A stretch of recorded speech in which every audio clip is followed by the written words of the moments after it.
Wow. Hello. I remember specific parts of my first day at Edgewood College. We pulled up to Marshall Hall, the oldest residence hall on our campus that consequently didn't have an elevator. Our tiny Toyota Corolla was packed full of all the things I deemed necessary to bring to college, which ended up being everything I owned. I contemplated how many trips it was going to take to move all of that up those 2 flights of rickety stairs. But before I could even complete that thought, a swarm of smiling students in red t-shirts surrounded my car, took all of my things into their arms, and ran up those 2 flights of stairs faster than you could hear them yell out, "Welcome to EC." So I grabbed the one thing that was left, my little red alarm clock, and I followed all of them up to what was about to be my first home away from home. When I look back on that first day, I think it was somewhat symbolic that the one thing that I carried through the doors of Edgewood were myself and my alarm clock.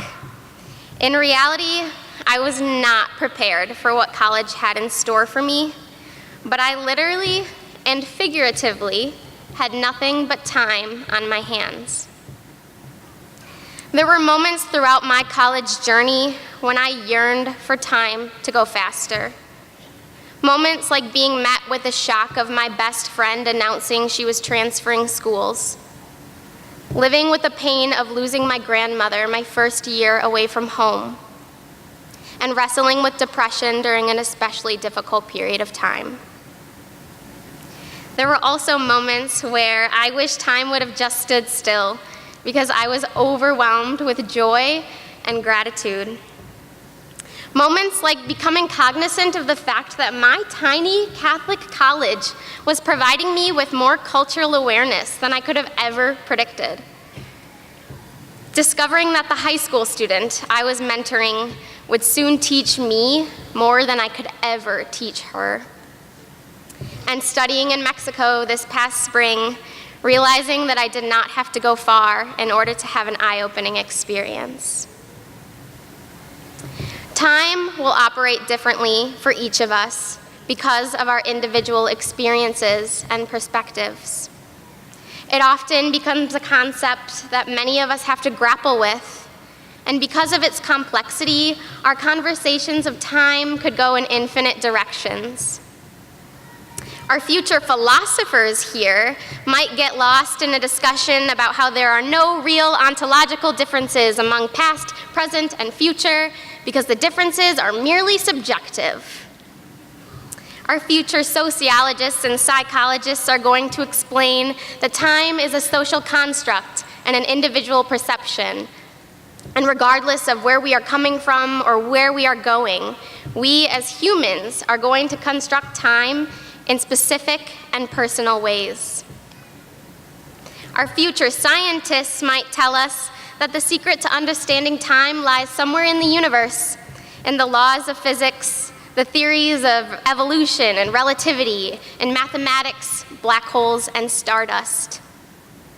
For future teachers like me, our concept of time is a basic 7-hour bell schedule, a map of student growth, watching our first graders turn into 8th graders and our 8th graders turn into seniors. And parents, for you, time is looking at your kid today in a cap and gown and feeling like just yesterday it was a bib and a stroller.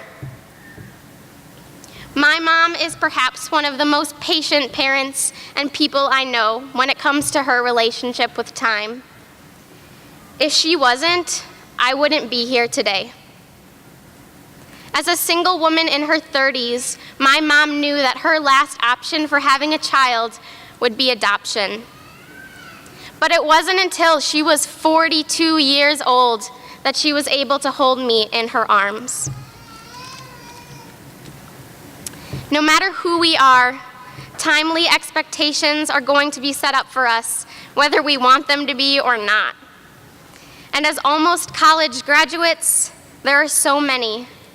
obtain a job, become financially stable, start a family, make a difference, be happy, have adventures, all while keeping our heads screwed on straight. These become so overwhelming. My fellow classmates, today my message to you is to not feel pressured by time. Of course, we can never fully rid ourselves of the obstacles, deadlines, barriers, and hectic schedules of our society, but we do have the ability to embrace the joys and the challenges that come in the day-to-day. Don't forget to take small moments to celebrate your accomplishments, and don't forget to take mental pictures of those big moments that move you to tears, change your life, or make a difference. And wherever you go, make sure you are the one carrying your alarm clock. At my high school graduation, an event that seems like ages ago, the student who gave the valedictorian speech performed a slam poem. My mom, to this day, thinks it was one of the coolest things she's ever heard. But I think I can do her one better. So to wrap things up, Edgewood, here we go. Can we just go back to the days when I thought it was cool to wear my lanyard on my neck all around the school? Take me back to freshman move-in and meeting my first roommate, my first teacher practicum young minds to cultivate. Take me back to Fall Fest and party with a purpose and nights on the shuttle that you hooligans called the drunk bus. Early mornings in the language lab, afternoons taking tests, experiments, and papers, and sleepless nights with no rest. Take me back to RA interviews and retreats at the Mound fire alarms at 3 a.m. I sure won't miss that sound.